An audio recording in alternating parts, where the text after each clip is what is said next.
Salut à tous les cracks du football anglais, vous êtes sur All In PL et on va débriefer ensemble la rencontre qui vient de se conclure entre Manchester City qui recevait à l'Etihad Wolverhampton.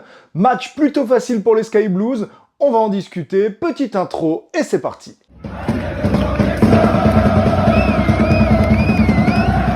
Pense toujours à lâcher ton triplé, like, commentaire, abonnement, ça m'aide énormément. Vous êtes de plus en plus nombreux sur la chaîne, ça me fait vraiment plaisir. J'espère qu'on va réussir à faire évoluer tout ça et continuer à parler de football ensemble.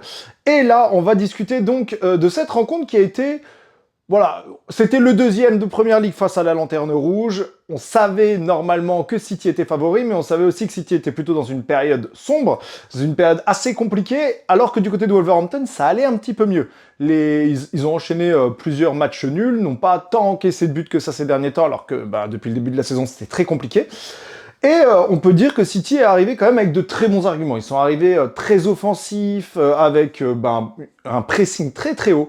Honnêtement, on a vu des Cherki, des Reinders, des Semenyo presser très haut et récupérer beaucoup de ballons, ce qui a mis en difficulté Wolverhampton très tôt. Ils ont fait franchement, City a fait une très bonne première mi-temps.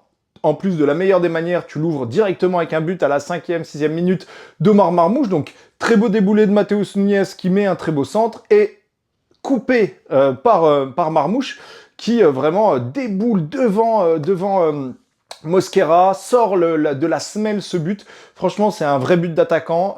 Il a été tranchant dans son appel. Il a réussi à couper juste devant la tête du défenseur. Donc franchement, c'est un très très joli but. Et ça m'amène à parler des gros changements qu'il y a aujourd'hui. Marmouche, donc, titulaire en pointe à la place de Haaland. Très rare, ça arrive quasiment jamais.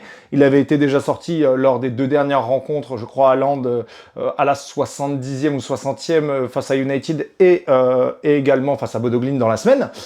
Et donc, ouais, des petites questions à se poser du côté d'Haaland, qui ne marque plus depuis 8 matchs, pardon. Il a marqué un penalty, mais je veux dire dans le jeu, qui touche très peu de ballons.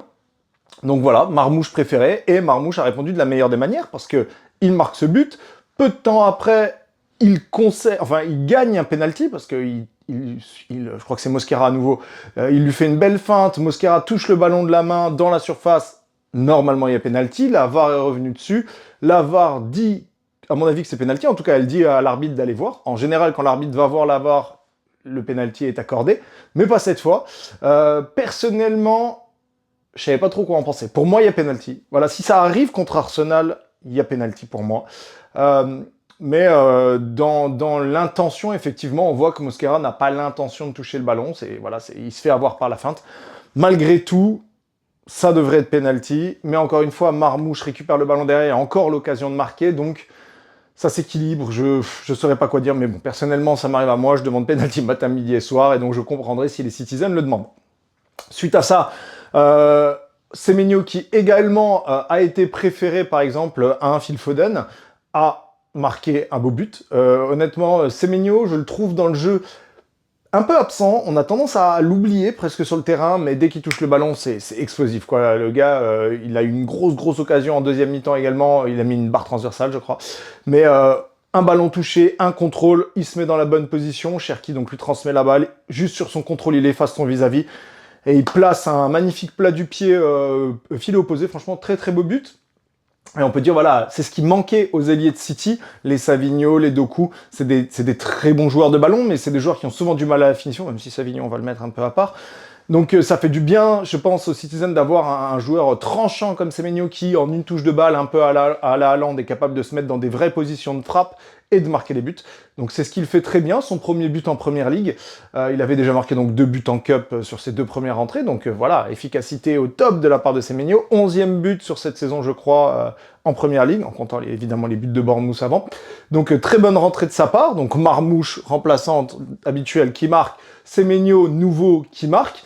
En plus de ça, tu as eu la première titularisation de Marc Guéhi du côté de City, donc qui a fait un très bon match. Alors, du côté de Wolverhampton, tu avais Mané, tu avais André au milieu de terrain, qui étaient 2 joueurs qui sont vraiment sortis du lot. Mais en dehors de ça, offensivement, Wang et tout, c'était très pauvre du côté de Wolverhampton. Donc, il n'y avait pas grand-chose à faire défensivement. Kuzanov, Guéhi, ça a fait très bien le taf. O'Reilly, Matheus Nunes, ils n'ont pas eu grand-chose à faire. Franchement, ils n'ont pas été trop dérangés, en tout cas sur la première mi-temps. Donc on va dire que de ce côté-là, c'était presque le match parfait. En tout cas, cette première mi-temps était quasiment parfaite. Tu rentres en deuxième mi-temps. À ce moment-là, Wolverhampton fait des changements. C'est qui encore qui rentre je vais retrouver les noms, excusez-moi. Tu as Strand Larsen et surtout le jeune, voilà, Rodrigo Gomez. Rodrigo Gomez, les deux ont fait une top rentrée. Rodrigo Gomez a été vraiment percutant sur son aile, et ce qui a mis beaucoup plus en difficulté Manchester City, et ce qui a fait que le momentum a un petit peu changé sur cette deuxième mi-temps. Alors, t'es à l'abri, t'as marqué 2 buts, t'es face à la lanterne rouge, il y a très peu de chances que tu perdes ce match-là. Mais il y a quelques occasions qui sont arrivées pour Wolverhampton, notamment sur coup de pied arrêté, qui ont vraiment mis en difficulté Manchester City. Ils ont eu de plus en plus le pied sur le ballon, ils ont réussi à se projeter de plus en plus. Les dédoublements sur l'aile droite étaient vraiment bonnes, franchement. Strand Larsen, et Mané et Rodrigo, ça a été très très bon. Ils sont rapides, efficaces dans la passe. Mané, il était à gauche, à droite, il se mettait partout. Franchement, c'est un jeune, il vient d'arriver, il a 18 ans. Il est impressionnant. S'il continue à faire des performances comme ça, il va pas rester très longtemps du côté de Wolverhampton. Et ils arrivent à se procurer plusieurs occasions, notamment un coup franc qui sera tiré justement par Mané. Très bien tiré d'ailleurs. Et il y a une sortie de Donnarumma qui sort du point, comme d'habitude, et qui loupe la balle. L'attaquant, je ne sais plus qui c'est à ce moment-là, parce que Wang est sorti à ce moment-là, donc je sais plus qui est son remplaçant, met la tête, et Donnarumma a la chance d'avoir sa main qu'il avait laissé traîner derrière, qui touche le ballon et le sort du cadre. Mais encore une fois, des sorties aériennes loupées de Donnarumma, c'est toujours le gros problème. C'est censé être l'un des meilleurs gardiens du monde, si ce n'est le meilleur. Voilà, depuis en tout cas 1 an. Et il a toujours des difficultés sur les sorties aériennes, sur coup de pied arrêté, même dans le jeu en général. C'est son gros point faible, on le sait, mais c'est pas possible qu'il ne s'améliore pas là-dessus. C'est toujours le même type d'erreur, soit il est en retard, soit il passe complètement à côté, soit il se fait bouger par les défenseurs, mais il a vraiment beaucoup de mal à gérer ses ballons aériens, et c'est un vrai problème pour City, parce que tu te mets en danger pour rien. On sait l'importance en plus des coups de pied arrêtés en première ligue, et ça peut que être délétère. En plus de ça, tes défenseurs ne sont pas forcément grands. Franchement, Kuzanov, c'est pas un défenseur qui va aller chercher beaucoup de ballons de la tête. Guy, là-dessus, est un peu meilleur. Mais tu te mets en difficulté tout seul, et c'est ce qui a failli arriver. Tu as failli avoir la réduction du score. Tu te retrouves à 2-1 dans cette partie-là du jeu, avec les troubles que tu as pu avoir sur les dernières rencontres, les difficultés. Tu te mets en fait tout seul dans la panade, et heureusement que Donnarumma a de la chance de l'arrêter, mais s'il marque à ce moment-là, ça peut vraiment être grave. En plus de ça, sur un corner, t'as un moment Bernardo Silva qui pousse complètement l'attaquant je crois que c'est Strand Larsen à ce moment-là, qui pousse totalement Larsen dans le but. Ça aurait dû être penalty, parce que c'est littéralement un plaquage. Mais bon, il n'y a pas eu penalty pour Marmouche, il n'y a pas penalty à ce moment-là pour Larsen. Ok, fair enough. Mais c'est quand même moyen, et là-dessus, Bernardo Silva a fait beaucoup de fautes qui n'ont pas forcément été toutes sifflées, mais je l'ai trouvé un peu trop virulent dans la surface, mais après c'est le jeu, hein, tant que l'arbitre l'a joué, tu peux y aller. Mais c'est vrai que ce plaquage-là, c'était quand même limite. En dehors de ça, tu t'en tires avec 2 bons points, t'as pas forcément été mis non plus en difficulté sur cette rencontre, ça te permet de reprendre un petit peu de confiance, mais t'as certains joueurs qui n'ont pas été très bons, je pense notamment à Cherki, c'est rare, mais Cherki n'a pas été très bon, Reinders n'a pas forcément été exceptionnel, et comme je le disais, Semenyo, en dehors de ses 2 frappes, son but et la barre transversale, je l'ai pas trouvé ultra intéressant dans le jeu. C'est mon avis, on peut en discuter en commentaire sans souci, n'hésitez pas à me donner le vôtre.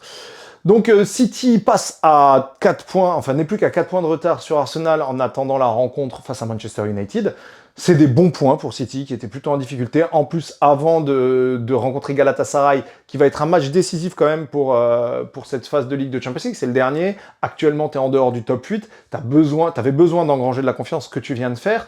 Parce que si tu es en dehors de ce top 8, comme tu l'es actuellement, c'est 2 matchs en plus dans ton parcours, et on connaît l'intensité du calendrier, le nombre de matchs que tu peux te taper.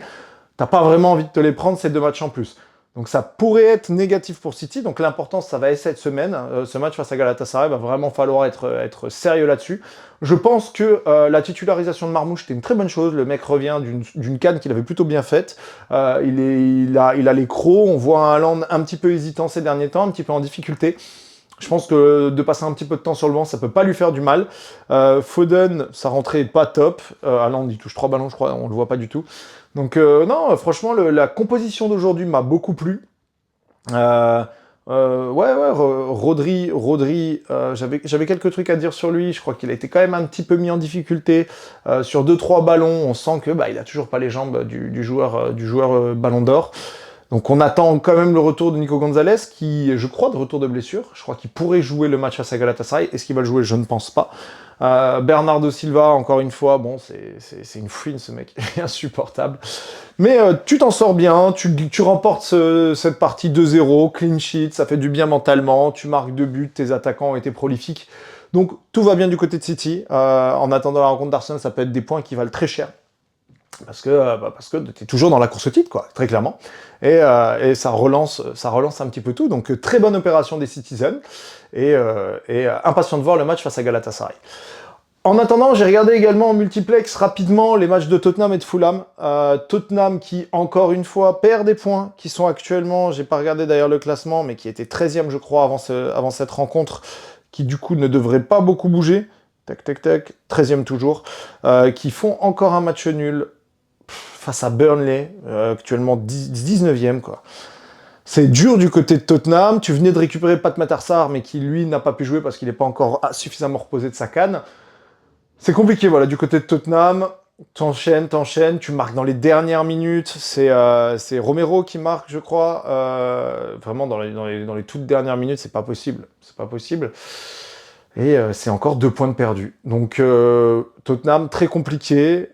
Ça fonctionne bien en Europe. Pour l'instant, ils sont 4e ou 5e. Mais il faut vraiment montrer un autre visage en Première Ligue. Et sinon, belle rencontre entre Fulham et Brighton. Le magnifique but d'Harry Wilson sur coup franc à la fin, là. Ce joueur, il est exceptionnel. Lui, c'est un joueur qu'il va falloir aller choper cet été. Parce que le mec, il est ultra performant. Tous les matchs que je regarde de Fulham, il est trop fort. Je sais plus, c'est contre qui? C'était peut-être contre City ou Liverpool, je sais plus. L'un des deux. Où il avait sorti une performance, mais de malade. Ce mec, il est vraiment bon. Il est intelligent, c'est un leader, autant technique que mental, ça se voit. Il n'arrête pas d'haranguer ses coéquipiers. Techniquement, il est trop fort. Le mec, il lâche des frappes de bourrin, il est toujours bien placé. Techniquement, ça arrive à faire des transmissions dans des petits périmètres. Franchement, ultra intéressant. J'adore ce joueur. Et c'est un joueur que j'aimerais beaucoup voir du côté de l'Emirates, même si ça reste, je crois qu'il est gaucher. Donc ça reste un gaucher, milieu de terrain, on en a déjà 10 000. Mais j'aime beaucoup.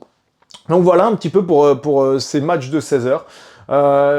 On attend là, je vais regarder donc le match entre Liverpool et Bournemouth, si je dis pas de bêtises. C'est Bournemouth ou je crois que c'est ça. Hein. Ouais, je crois que c'est Liverpool-Bournemouth.